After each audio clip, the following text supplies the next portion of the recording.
네, 타이머 주시고요. 바로 한번 출발을 해보도록 하겠습니다. 첫 번째 사연, 3865님께서 올해 8월에 입주 예정인 평택 고덕 국제신도시 자연엔자이 분양권을 보유 중입니다. 전망 궁금합니다. 라고 하셨습니다.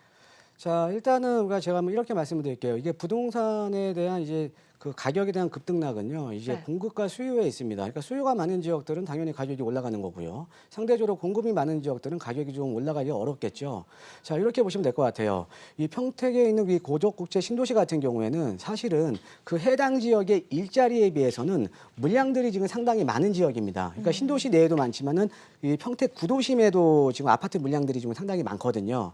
자, 거기에다가 우리가 이제 이렇게 보시면 돼요. 서울 인접 지역에 있는 신도시 같은 경우에는 서울 인접 지역에 있는 신도시 같은 경우에는 그 지역에 일자리가 없어도 서울의 인구가 워낙 많으니까 그 주변에 일자리가 많으니까 어느 정도 인구 유입이 되면서 가격이 상승할 수가 있거든요.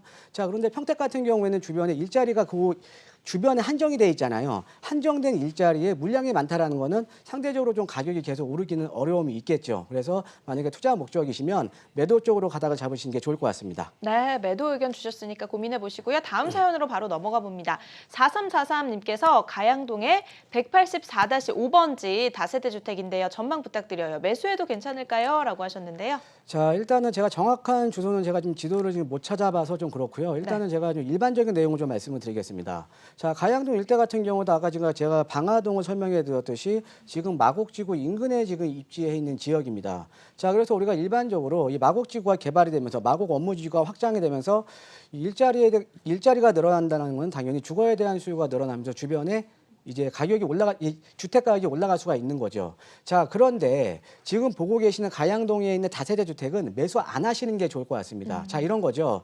자, 우리가 아파트와 다세대 같은 경우에는 서로 간에 대체 관계에 있어요. 그러니까 다세대에 거주하시는 분들은 아파트에 거주하시기가 좀 어떻게 보면 주거에 대한 비용이 좀 부담이 되니까 다세대를 선택을 하는 거잖아요. 그러니까 대체재 관계에 있다라는 거죠.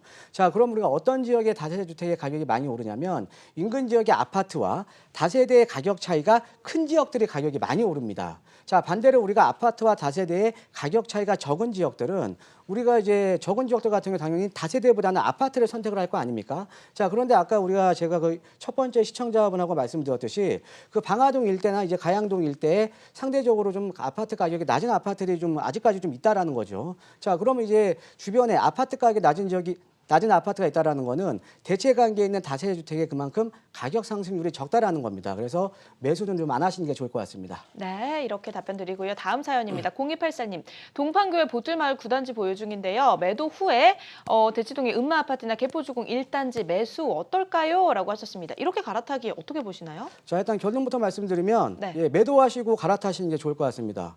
지금 이제 보유하고 계시는 이제 보틀마을 9단지 같은 경우에도 지금 동판교에서는 어떻게 보면 가장 선호도가 높은 아파트죠. 학군 좋고요. 네. 상권 좋고요. 그다음에 주변에 판교 테크노밸리하고 인접해 있고요. 또 지하철 접근성도 좋고요. 상당히 어떻게 보면은 이 동판교 내에서도 가장 대장주에 속하는 단지인데 자, 이렇게 보시면 될 것 같아요. 자, 우리가 경기 남부권을 보면 지금 판교하고 분당이라는 신도시가 있습니다. 자, 이 경기 남부권의 분당과 판교는 어떻게 보면 경기 남부권이기 때문에 강남의 대체 지역으로 만들어진 신도시거든요. 자, 이렇게 보시면 되죠. 자, 그럼 대체 지역의 가격이 오른다? 그러면 사실은 강남의 가격은 더 많이 올라 버리는 거죠. 자, 그러니까 당연히 대체 지역보다는 지금 매도하시고 갈아타시는 강남 쪽이 더 어떻게 보면 개포중 1단지라든가 은마아파트로 갈아타시는 게 향후에는 어떻게 보면 투자 가치가 더 높다라는 거죠. 자, 그렇기 때문에 제가 봤을 때는 그 보통만 9단지 지금 어느 정도 좀 가격도 많이 상승을 했잖아요. 일단 네. 매도하시고 이제 갈아타시는 건 좋을 것 같습니다. 네, 갈아타기 찬성 의견 주셨습니다. 지금 2분 정도 남았는데요. 다음 사연으로 바로 넘어가 보겠습니다. 7087님께서 상계 3동의 불암 현대아파트 거주하고 있습니다. 상계 뉴타운 개발되면 가격이 좀 더 오를까요? 라고 하셨네요.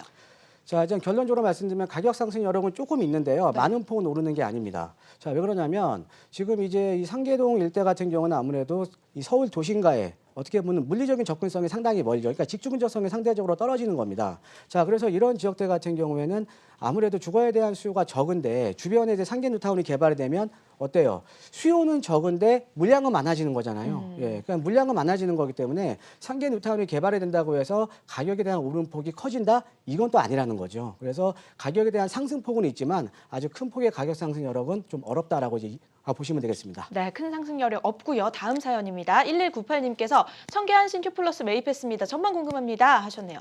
자, 우리가 서울 같은 경우는 3도심과 7개 부도심으로 개발이 되죠. 자, 그런데 우리가 청량리 일대 같은 경우에는 지금 7개 부도심 지역이 하나잖아요. 최근에 이제 청량리역을 보면은 뭐 이제 분당선 연장이라던가 앞으로 GTX 복합 환승 역세권 이런 지금 교통 여건이 상당히 아주 개선이 되는 이런 지역이거든요.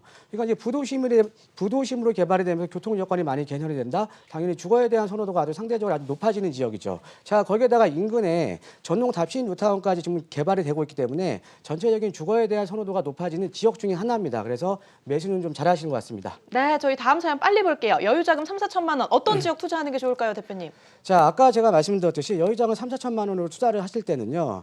아까 한번 제가 이제 좀 짚어드렸죠. 매매가 대비 임대가 비율이 높아야 그만큼 소액으로 투자를 할 거 아닙니까? 자, 그러면 임대가 비율이 높은 지역은 과연 어떤 지역이냐? 바로 주거에 대한 수요 자체가 많은 지역이라는 거죠. 주거에 대한 수요가 많아야 그만큼 임대가가 높기 때문에 그만큼 우리가 소액으로 투자가 가능한 거잖아요. 그래서 그런 지역들을 보면 서울 같은 경우는 3도시인가 7개